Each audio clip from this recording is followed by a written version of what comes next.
Well, welcome everyone on behalf of the Underhill Historical Society and our Lucius, not Lucius, our Lucius Jackson Memorial Award presentation. I'll be doing crowd control tonight. So, first of all, I want to thank everybody who made all the goodies. Carolyn and Mary and Suze, where are you? Susan. And of course, I want to thank Tim Chamberlain, who is videotaping this. And it will be on our website, underhillhistoricalsociety.org, after it's edited, of course. So, I'll give you the lay of the land. We have 5 planned speakers, and after that, we're going to just open it up for comments for anybody who wants to roast or toast, or both. Rick. So Rick, I'm going to be the first speaker. So fasten your seatbelt. We're gonna see if we can make you blush. Oh, is it getting started a little? Welcome back, Mary. Well, my first, I'm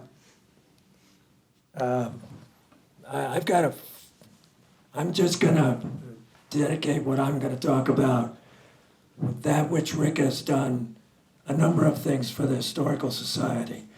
He's done more than I'm going to give examples of, but so others will talk about what he's done for the town and so forth. But I may be reaching for my voice a few times, so hang in there. Actually, the first time I really got to know Rick was 10 years ago in 2015.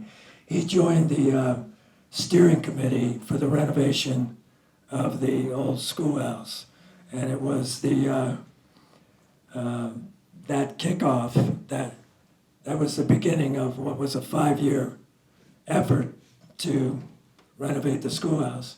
At that very first meeting, Rick speaks up and says, I belong to a group, what is a philanthropic group that does good deeds from time to time, wherever. I didn't know much more about it than I do now.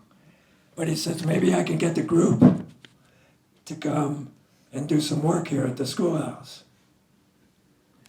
They come on a Saturday, a gang, a small army, with everything they need. And the end of the day, the front of the schoolhouse is totally painted. The rear of the schoolhouse is totally painted.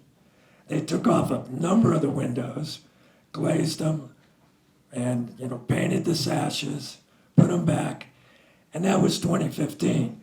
So knowing what it was like back then, that was a real kickstart to get everybody thinking and positive about getting this schoolhouse put back together. So that's the first thank you, Rick, because it was a big deal back then as to what it represented. I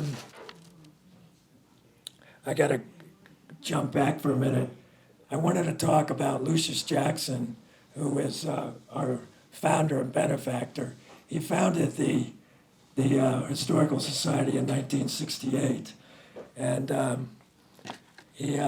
whole idea behind this award was created after he had passed away. And it was designed for someone who's made contributions to the town of Underhill and its history. And so that's the purpose of why we have this Lucius Jackson Award. For example, many of you know Mary Fell. She was the first to be awarded this award. And So Judy, you have Oh, yeah. Judy and Gail socialized with with Lucius Jackson, so I'll resume with you, Rick, when she's done. Does anybody here remember Jack? Oh, yeah. Yeah. Yeah. Oh, that's good. That's it? Does this stick up here? Okay. I have a bunch of town reports, and they're so much fun to read. But I went back to the town report of 1967. Oh, thank you. You're welcome. And on the cover is a picture that Roy Kennedy drew, but anyway. At the town meeting in 1967, there was an article to see whether the town will accept plans for restoration to the town hall building, according to plans prepared by the building committee and an architect. And it was probably Bill Lunda. And if Article A is voted yes, affirmative, shall the town undertake said restoration and raise funds, therefore, by borrowing a sum not to exceed $63,000 to pay for said restoration. Now, Gail has a notation here that says it passed, but I found out that someone had sent a petition around after that, and the whole thing was rescinded. So, fast forward to, let me see, 1968, and it says the Underhill Historical Society was formed in May 6, 1968, with the initial project of raising funds for the restoration of the town hall, in the spirit of the preliminary plans drawn by the late William Lunda. As the voters of Underhill have rejected the suggested addition for the town clerk's office, it now appears that the clerk's office, the library, etc., will remain in their present locations rather than be moved as suggested in the original plans. The Underhill Historical Society, through direct contributions, a very successful auction with a refreshment stand, and a ham dinner at St. Thomas Church, a rummage sale, and a series of raffles, has already raised upwards of $3,500 and hopes to have $4,000 when the proceeds of our Valentine's Day dinner dance and another raffle are in. With the advice and approval of the selectmen, we hope to start work this spring. Another auction is planned for this summer, and again, contributions of anything, antiques, used furniture, or junk will be welcomed. Mrs. Larry Wright, does anybody remember Larry and Viv Wright? Yeah. Has offered us a handsome Afghan to be raffled this year, and we know this will prove a very popular item. All of the money given to the society will be used each year to complete some portion of the restoration. When we have a good year, it will be a big job. Should we do poorly, then it must be a small one.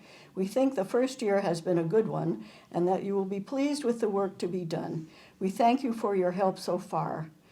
Lucius Jackson, President, Lorraine Dwyer, Vice President, Harold Manny, Secretary, and Zilda Bolio, Treasurer. And there's something else I have marked here.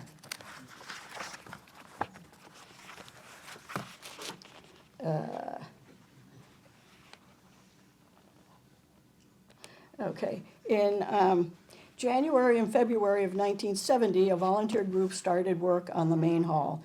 We were joined each week by an ever-growing number of helpers.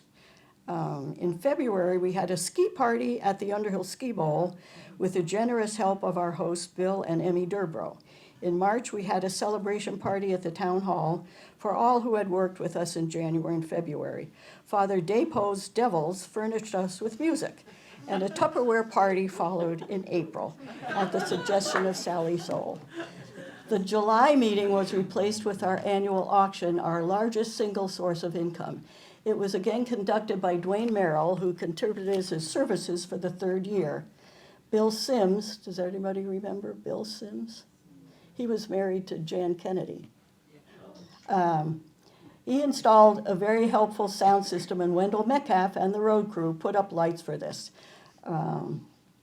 In August, Mr. and Mrs. Fred Trask presented slides of their recent trip to East Africa, giving us a very interesting evening.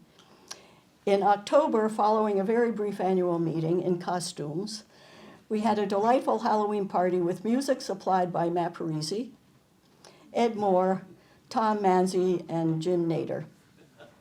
In November, Dr. Donald Ball showed slides of the Morgan Horse Farm to a limited turnout due to miserable weather.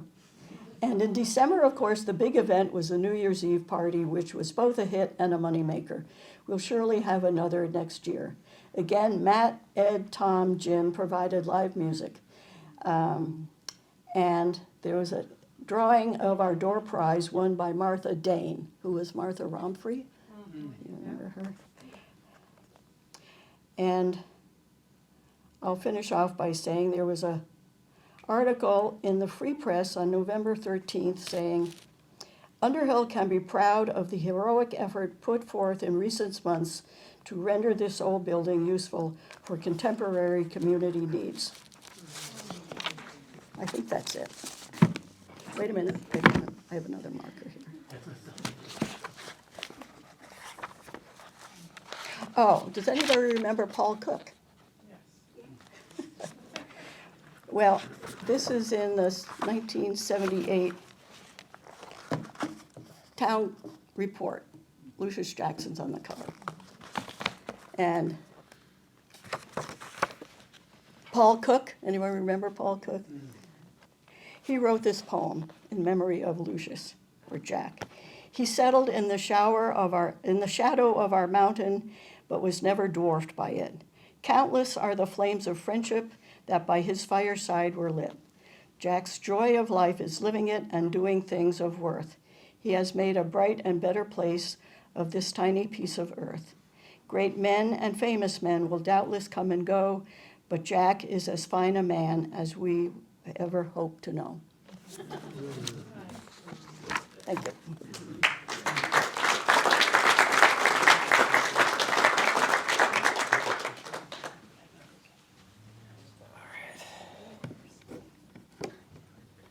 Well, thank you, Judy, and that is a framed photo of Lucius, a little bio of his life, and the Paul Cook poetry that you just heard. So that's always on display in the old schoolhouse.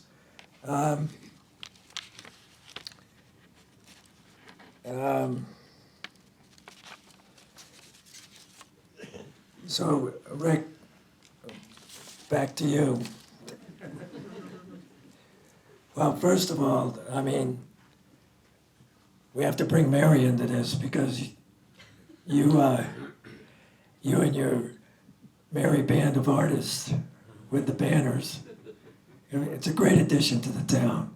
It's wonderful. Thank you. How did you get them up there on the poles? Just like that? So you live with Spider-Man, or? How many years did you go up and down, Rick? Nearly 9, I suppose. Wow, no parachute? No parachute. Setting that ladder against the round pole was always a little bit tricky. Very carefully. The first time we did it from the back of a pickup truck, that was even worse, I thought. Dangerous. More dangerous. Well, thank you, because it seems like something small, but it's not. In fact, the banners separate us from neighboring towns. For sure. It's a lift.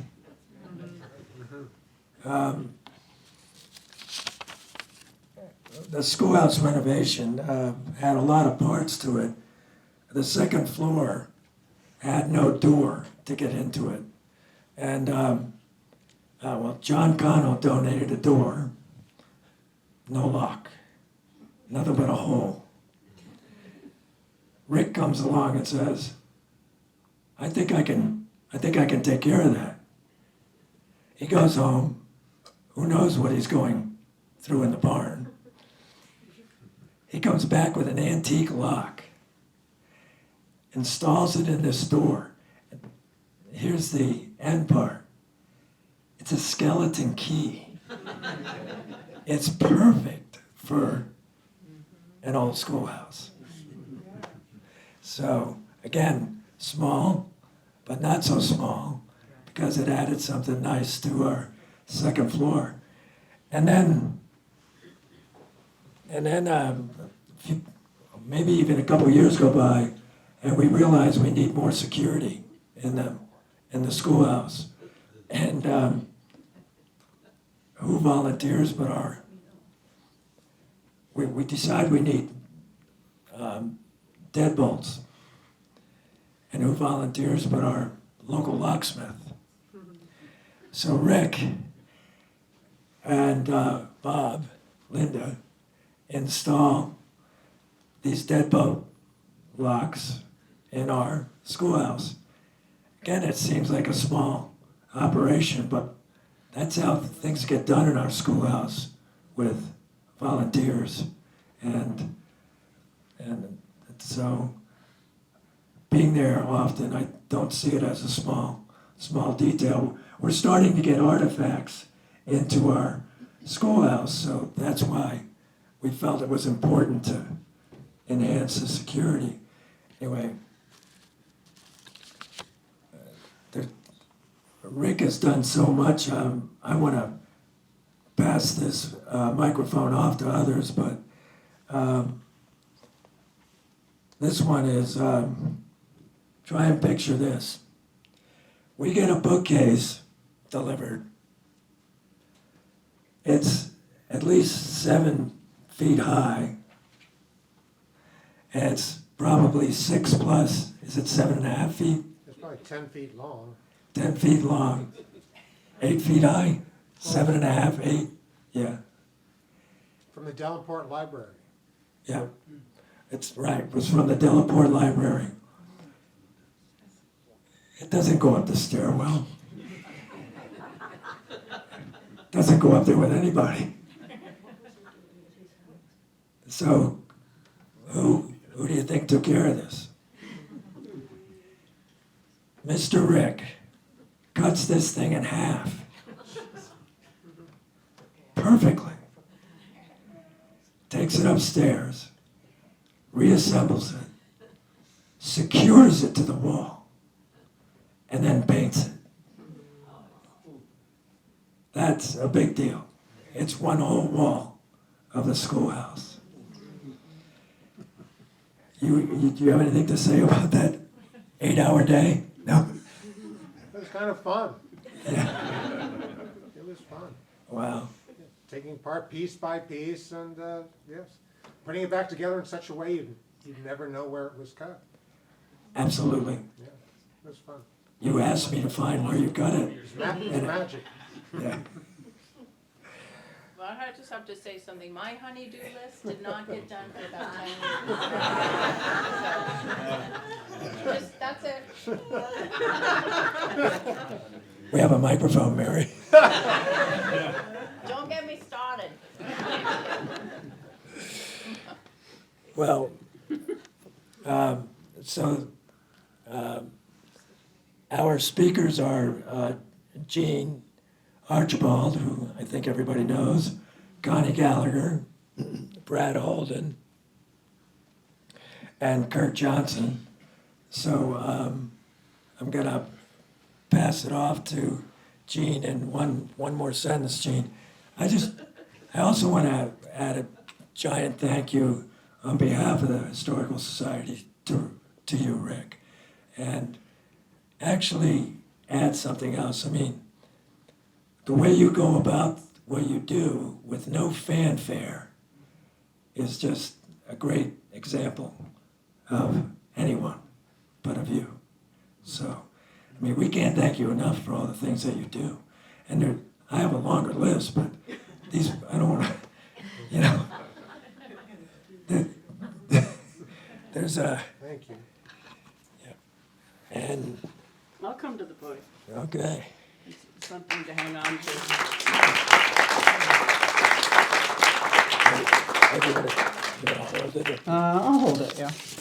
I'm just here for a quick moment. I I was looking at a town report the other day, and I realized that if you want to get involved in the town of Underhill, there's probably over 40 ways. Some of them are paid, but I don't think anybody would carry on about how highly paid they are. And many of them are volunteer. It's just amazing to me that the town of Underhill, the size it is, the population it is, has grown in the way it has through its people. I mean, the number of things that people have done, the recreation, the conservation, the energy committees, the people that just turn up for things like this, historical societies, so many things. There's a sense of just wanting to be part of this really great town. And I've been on a lot of committees and I've been to a lot of meetings over my lifetime, and I'm not a love of meetings. Most people say, well, I'd like to do stuff, but I really don't want to go to a meeting. I'd rather stay home. And I was thinking about what it's like when you are at a committee meeting. And one of the syndromes that I've noticed over the years is that there's always someone who says, wouldn't it be a good idea if blank, blank, blank, blank? And it's one of those things people throw out because they're all sitting around and talking and getting ideas. But there's sort of a blank moment after that when nobody says anything because, you know, it's thinking, I think that is a good idea, but I don't really want to do that because I'm so busy. And the one person, I think, who is a master of responding quietly to that challenge is Rick. He sits there quietly, and then suddenly he says, well, this is what we can do. And then he does it. And so I just like to pay tribute to that, Rick. The fact that you don't ever tout your talents. You just go out and do it. And so I know you're going to hear from other people about what he's done, but I just want to say that the personality of this guy is wonderful. Thank you.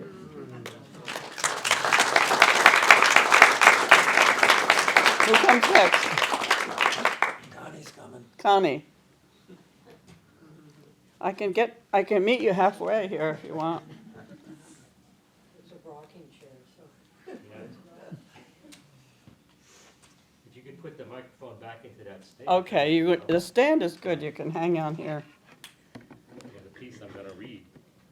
Well, then, there you need that. Okay.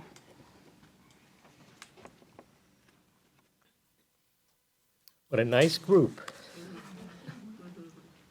Particularly the couple in front here. Well, Rick Hay, he came to Underhill from New Jersey in the 1980s, and he bought a beautiful farm on Kelly Road, just north of town.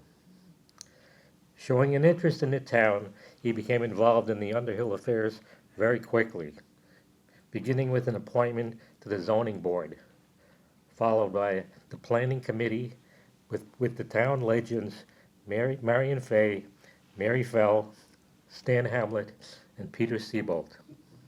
Remember all those folks? And later he was on the select board. He played a role in our 250th anniversary celebration in 2013. I met him when he became involved with the Underhill Historical Society and helped us by being a member of the select board to get the variance to build our storage shed to house our chairs and our bad weather tent. We had a hard time getting that variance, and Rick was very helpful on that. Rick is a practical man of action rather than a talker. When we discovered that there were a number of trees which threatened the UHS schoolhouse, Rick just cut them down. He was responsible for hanging all of the beautiful banners I mentioned already, by putting a ladder up against a round pole, and that was a courageous move. But the thing that came to my attention was already mentioned by our president, was Rick's help when we acquired one of the original bookcases from the Delaporte Library. Rick joined Tim Durbauer and me to move the large bookcase to the schoolhouse to hold and display our book collection. When we got it there, we discovered that it was too big to go up the stairs. Quietly that week, Rick took the thing apart, cut it in half, brought it upstairs, and put it back together seamlessly. He is good with his hands and with his mind. He's a capable guy, the kind of man who can fix anything. Rick is a Renaissance man of sorts, who was trained as a photographer at Rutgers University and worked as a computer engineer at IBM in Essex Junction. He cultivates flowering plants at home, and he is an expert on historical coins. He has built a fabulous collection of American coins, and he gave a well-attended and well-presented UHS talk about these coins right here at the Deborah Rawson. He also gave a wonderful talk about his father, who was a prisoner of war during World War II. Rick is a quiet and interesting man and a good listener. He is unassuming and very generous with his time. He's a good guy to know. Congratulations, Rick.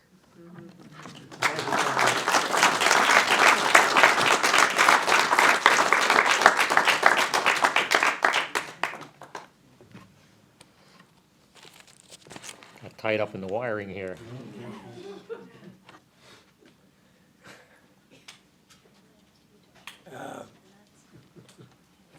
Ready, Brad? You want to walk with this, or No, that's all right. you're used to it? All right, good evening. Hi, Rick, Mary. I'm just going to elaborate a little bit more on Rick's civic life. So Rick, correct me if I'm wrong, but you first purchased land and moved to Underhill in 1986. Correct. Is that January. correct? Great. January, that was. And you still reside to the same place on Kelly Road with your partner, Mary. So Roger emailed me the other night, and he said, well, this is a list of speakers, and I'm like, oh, okay, well, I got to think of something to say about Rick. And I first met Rick I met him when I was on the select board, and he was asking for money for the 250th anniversary, but which we gladly gave. But I surveyed his property when I was practicing surveying. And so I got to know Rick pretty well through that process. And then, our relationship continued. But anyway, I was reading Roger's email, and I don't watch TV. So I'm just at home, sitting on my couch and surfing on my phone like I usually do. And I get across some feed that talks about Greek philosophers. And so I'm reading these quotes from famous Greek philosophers, and I read this one that says, no man ever steps in the same river twice, for it's not the same river and it's not the same man. So I thought that was pretty profound as I thought about myself, but then I said, wow, well, that's definitely, can affect Rick, or it's what I'm sure what Rick has gone through. So I'm not going to get all philosophical with you, but for these purposes, let's pretend the river is Rick's civic life, and Rick's obviously the man. So Underhill's gone through many changes since Rick began his civic duties with the town. Rick served in some civic capacity for almost his entire 40 years he's been here. So 1986 moves here. Didn't take long for Rick to dip his toe in the water. So in 1988, the select board formed a road study committee. And before I'm done with all this, you'll get a common theme that Rick's very interested in roads. So, anyway, the committee was charged to evaluate our roads and address immediate and long-term planning goals. So Rick jumped right in as a chair, and he had his first debut in the 1988-89 town report. The committee was short-lived and delivered a final report to the select board in the spring of 1990. So Rick finds himself idle. Now his feet's a little wet. He decides to wade right in and join the Zoning Board of Adjustment. So for those of you who don't know, the Zoning Board of Adjustment doesn't exist any longer. In those days, development review was split up into two bodies. You had the Zoning Board of Adjustment that dealt with zoning-related issues, setback, that sort of thing. And then you had the Planning Commission that dealt with subdivision review.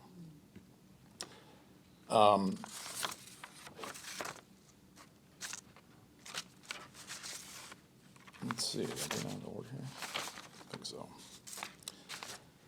So 1992, after being on the committee on the board for 2 years, Rick is chair now, and he heads that committee for the next 14 years. Unfortunately, the river dried up because the Zoning Board of Adjustment was no longer needed.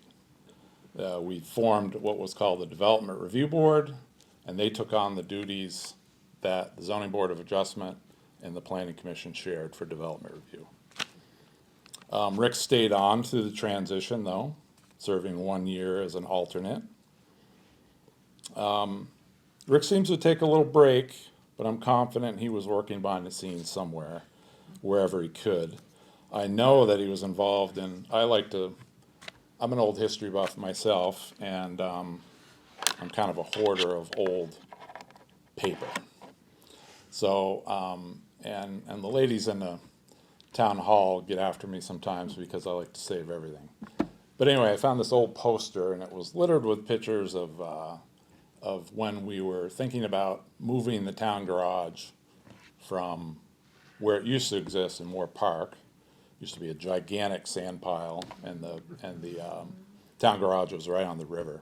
So Rick, I was showing Rick this poster, and he goes, "Oh, I did that."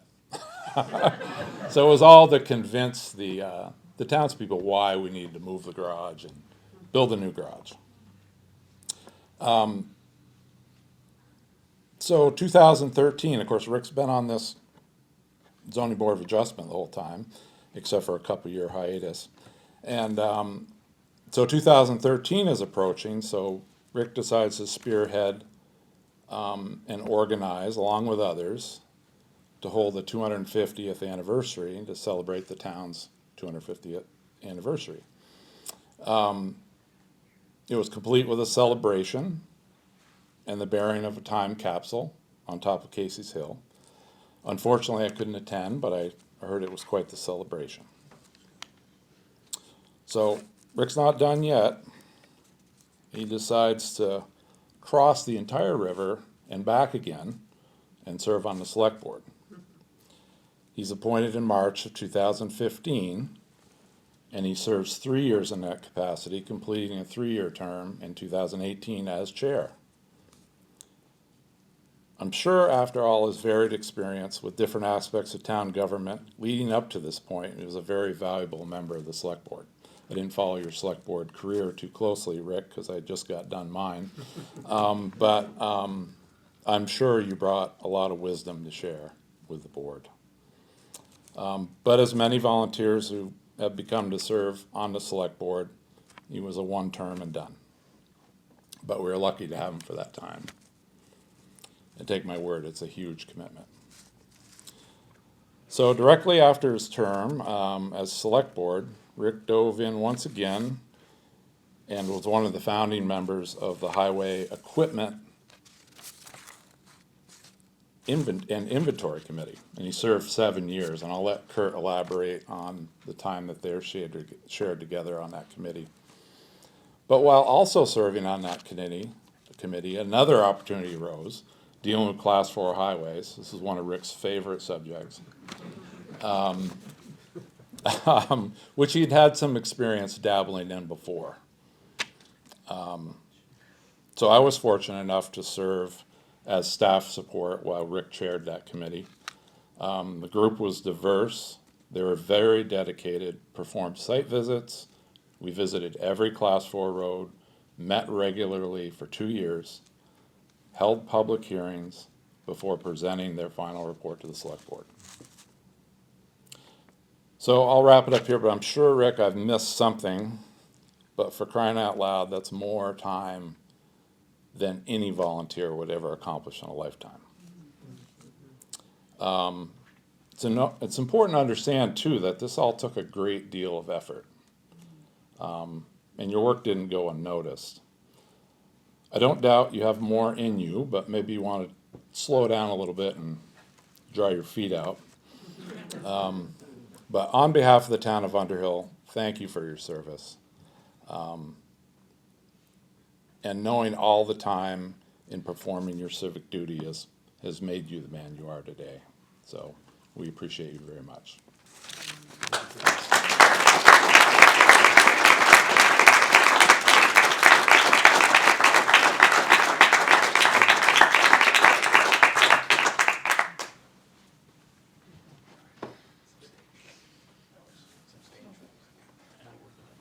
I'm going to use some technology instead of paper, so you might see me glancing at my phone occasionally. Kurt Johnson, for those of you who don't know me, I have the pleasure of knowing Rick for many years. We both worked at IBM for too long. I've forgotten when we first met there, but a long time ago, probably early mid-'80s or so. Actually worked for the same boss at one time for ample years, so got to know each other pretty well. Little did I know that that connection was going to then lead to Rick saying, "Hey, Kurt, I got this great opportunity for you." He being on the select board at this point in time with Cliff Peterson, Dave Rogers, and Dave had decided that it was time to head off. And can you not hear me back there? The microphone. Okay. I'll use the microphone. So I don't think I dragged my feet too hard. I didn't make it difficult enough for him. So he got me into the select board, and we spent some wonderful time there, right, Rick? Oh, yeah. Made some big changes. And Pat, who's sitting over here, What's next? spent some time with us as well. But I'm not going to bore you all with details about select board goings-on and all the fun stuff we had. There were many enjoyable moments that we had, and then there were some that were just, we'll leave it at that. I do also want to spend a little bit of time talking about the 250th. Rick kind of chaired that, as I remember, and my memory's not the best, but I think you were the man in charge, as I recall, calling the meetings. You got us together a lot of times. A lot of times. We were gathering flora, fauna, and everything we could get our hands on to fill a sarcophagus. 9 foot long. Yeah. Sarcophagus. Nate Sullivan, bless his soul, somehow procured a concrete block that we then proceeded to fill pretty much right to the top, as I recall. I can't remember everything we put in it, but I know there were coins and all that sort of stuff, because that's you. We went shopping. We did some shopping around town, looking for people who had things to donate, and we got a lot of them. The time capsule. And that was 12, almost 13 years ago, so there's only, Yeah. Yeah. there's a couple people who might be around when it comes time to dig that up. Does everybody know where it is? Well, it's not quite on the top. I would say Nate, with the excavator, dug it down. It was over my head because I was in the bottom of it, probably shouldn't have been. But it was probably 8 feet deep, I would guess, maybe 10. It's down there. So when it comes time to dig it up, hopefully in another 35 years or so, they remember, it's way down. But Rick really spearheaded that, and he, I think, did a great job of pulling together what we had. And then the other part of it that we were all concerned about is what's going to happen over 50 years in a boxed concrete down in the ground where it's going to be freezing and thawing and freezing. So Rick did some research on various ways to prevent that constant source of moisture from causing problems. And fortunately, none of us here are probably likely to find out whether we did a good job or not. All right, enough about the 250th. That was a lot of great stuff. You all remember the cookout that we had in front of the town hall. Rick was a big part of making that all happen. I know I cooked way too many burgers that day, and hopefully I didn't burn anybody's in here too bad, and you all enjoyed it. Uh-oh, somebody did? I had a lot. Ah, cool. Going back to the select board. Rick was, I think Brad said, in 2015. I came along in 2016. Pat Savalas joined us in 2017. And I can't remember why he recruited me, but I'm going to stop speaking for a moment and ask Rick to kind of say, was I the only one left in town that he could figure out? He could twist my arm and get me to go? There was a time when it was difficult to find select board members. Oh, yeah. Practical, rational, thinker. Desperate. Doer, also a doer. You are very much a doer. Ah, You get the job done. but not as much as you. I think you were the doer if I ever met anyone in terms of select board. He kept us sane most of the time. Then there was the highway committee's time, and I think both he and I had been talking on the select board for a while that it was necessary to create one again, because I think you had been on one back in the early 90s. Yeah, quite a while back. And so we created it and focused on what roads needed paving, what roads needed being rebuilt, bridges, culverts, and all that other good stuff in town that needed some attention. And Rick really, I think, not because he lives on a class 4 road, but for some reason decided class 4 roads was something he needed to take on. And so he kind of focused on that and was our go-to person for quite some time, then eventually moved on to, as Brad pointed out, to take on the whole class 4 road issues in town and do we support, do we not support, and so forth. And that was, for some of you who may know, that was a difficult tightrope to walk. Because in some respects you want to do work for the class 4 roads, and then in others, it's a very large part of the town that would require a lot of money to take care of all of our class 4 roads. So I think he did a great job of balancing our needs as a town for that. I think the next thing I'm going to talk about is some things that we did together outside of select board. There was a day when I think Rick decided it was time to build a sauna, and I recall getting a call to, hey, can you come over and we're going to level the ground. And he and I weren't exactly experts at doing that. We probably should have called Brad. and Brad probably would have gotten us on the straight and narrow. But anyway, we did our best as we thought it would be all set to go. But then when the contractor came in, he kind of looked at it and said, yeah, we need to do a little bit more. So he took care of that for us. And I think we actually spent some time up on a roof, putting metal roofing on top of it, as I recall. Well, I should say the problem with the leveling is when the concrete guy came with just the right amount for 8 inches thick of a pad, he poured it all in, and it all went to one end. So we had to push it, pretty much level it out, and we were left with like 4 feet by 12 feet of no concrete. And I said, isn't there more in the truck? And they're like, no, we only bring the exact That's all we amount got. we need. It's like, what? So I had to come back another time. But yeah, anyway, that was Too much fun. our effort. Yes. And the other thing we did that was probably too much fun was Rick had some big ash trees that had succumbed to not EAB, but some other, Yellow ash. yeah, some other kind of disease. And so I'd spent a lot of my life doing tree felling and figured, this can't be too difficult. So I recall hooking up a steel cable that you had, because one of the ways we try to precision fell trees is we pull them down with ropes using our trucks, for any of you others who do that. I've had a lot of practice doing that, so we hooked up the cable, and I think I yanked on it with the truck, and it came apart pretty quick. So we tightened everything down again and tried again. It still came apart. But eventually I had another rope with me that was a little bigger and stronger, and we found a way to make it happen. And we dropped 4 or 5 of them.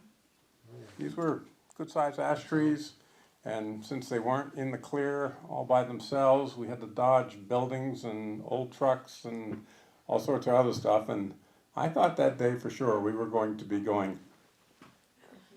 But we managed to get them all on the ground. Nobody got hurt. They all got chopped up, and we moved on, and life was good. You had to be there to really, truly appreciate that day. But as Rick knows, that was a fun day. I know Rick and I have been pretty close over the years, especially while we were on the select board, and he's, I think, done a lot of terrific things for the town. Most of the previous speakers to me have gone on and on about what that is, and I don't think I'm going to bore you by circling back to all that. I think I'll just leave it with that Rick's been a tremendous asset to this town. I think we are all quite fortunate to have him living in the town of Underhill and putting his time and effort into making this a better place to be. And so, round of applause for Rick.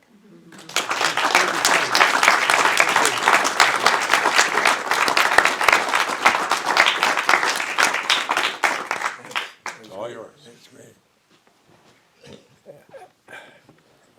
So we would love for anyone else who wants to say a few words.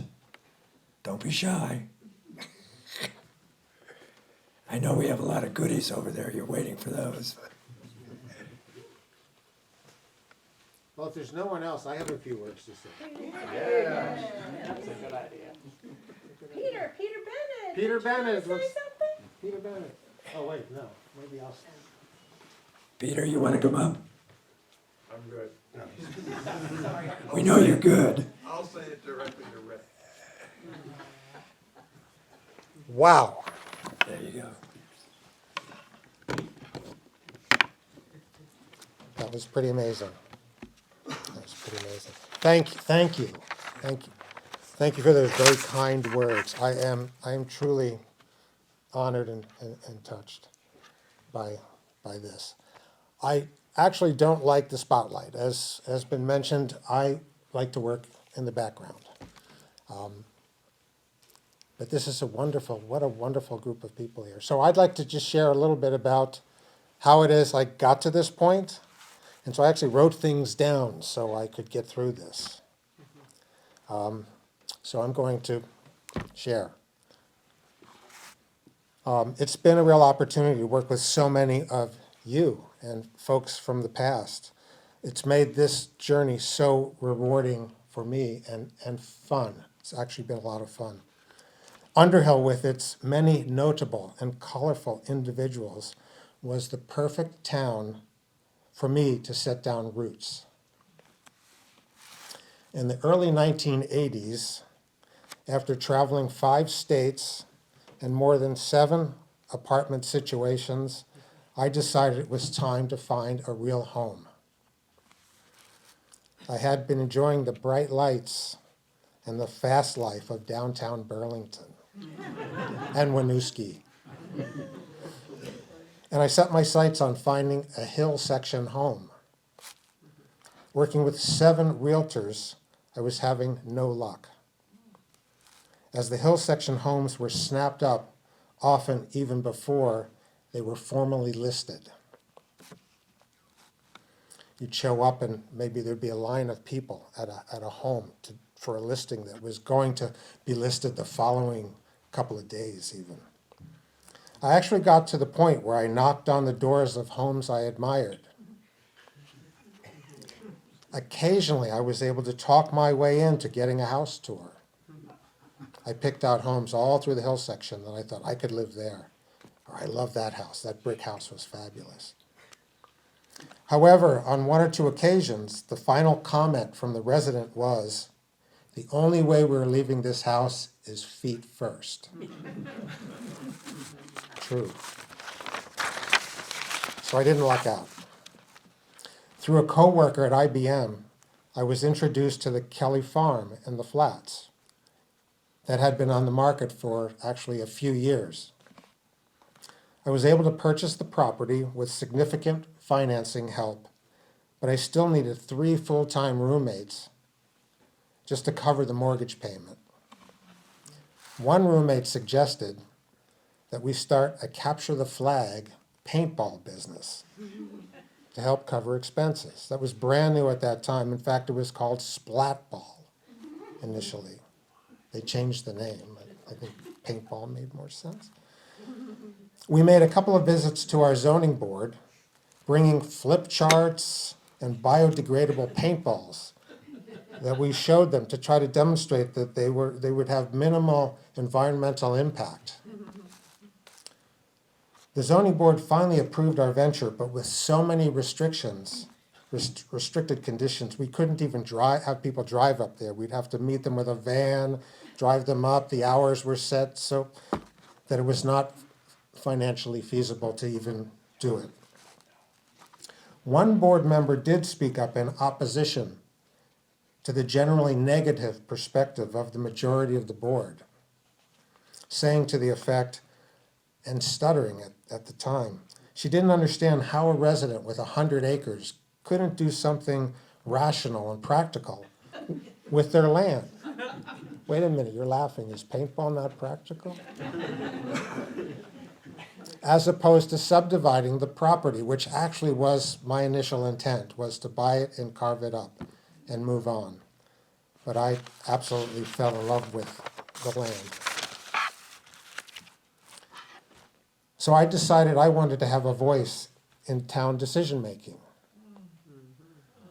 So I met with Margaret Hummel, the chair of the Planning Commission, and I requested to become a member of the Planning Commission.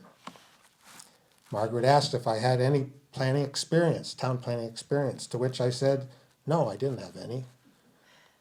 But I had project management experience, and I could offer, I thought, rational and balanced input to town decisions. There were no planning commission openings, but there was an opening on the zoning board, so you've heard I took that job for 14 or so years. And throughout the years also could not say no to the various committee assignments and special projects that came along. I had always figured the town, the home that I would finally move to would be the place that I would invest my energies, my love and my time, and Underhill is that place. Along the way, working with so many talented people, Marion Fay was my first mentor. I'm sure a number of you remember Marion. She was pretty amazing. I think she was also one of the very first women's select board persons in the state of Vermont. Mary Fell, also. Mary Fell was our secretary and scribe on the zoning board until she finally retired from public life. She typed all of our, even though there were computers at the time, she typed all of the minutes on a typewriter. And my son Levi here will remember probably 25 years ago, I took he and his brother to Mary Fell's house to see her actually type on a typewriter. Do you remember that? I remember that. I thought that was so unique. Little spots of whiteout on the page that she Right. I would feel very guilty when I would review her minutes and I had to make corrections. I was like, oh no, she's going to retype the whole thing. But she didn't mind, because that's what you did if you were Mary Fell. Stan Hamlet, Peter Seabolt, even George Shakespeare, Irene Lind. I could go on and on. I'm working and hearing from Jerry Adams and so many other, Ted Tedford and Marie Tedford, the folks that I've had the opportunity to work with in this town. And all of you have just been a pride and honor for me. This is my town, our town. It is the land and especially the people who make our town special. So again, thank you for this recognition and this award. I'm deeply touched. Thank you.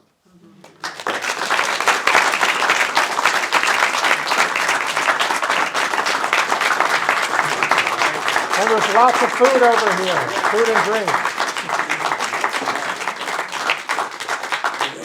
And if there's questions, as Roger said, I'm willing to answer questions, or you take it from here. Well, we're gonna need you anyway. You need me. Well, this is the Lucius Jackson Memorial plaque that is in the schoolhouse every day, along with Lucius, who's looking down on it. And so as you'll notice down here, it's not Richard E. Hay, it's Rick Hay. Mary said it had to be Rick. So I thought you might want to have your picture taken with it by a few folks. You gotta. I can be with you. You Yeah, can sure. you just. That's what my wife is for. Tim's got you. Tim's got us too.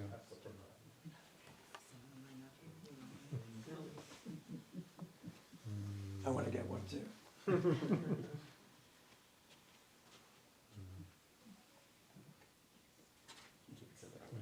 Anybody else? Well, thank you. Thank you. You want any photos with anybody else? Mark the day?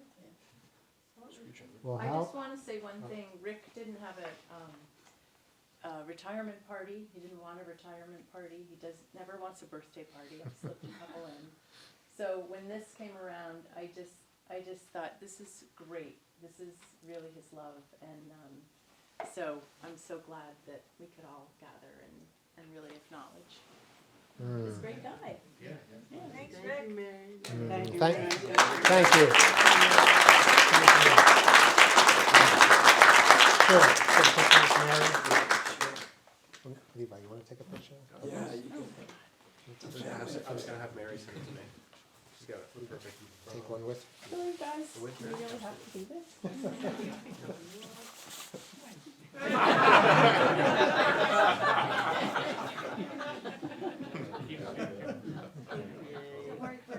It's really cool. I thought this said Mary Hill. When I looked at it, I thought it said Mary Hill. It says Mary Fell. It's very, very close. We got a bunch. Okay. Thanks. Thank you.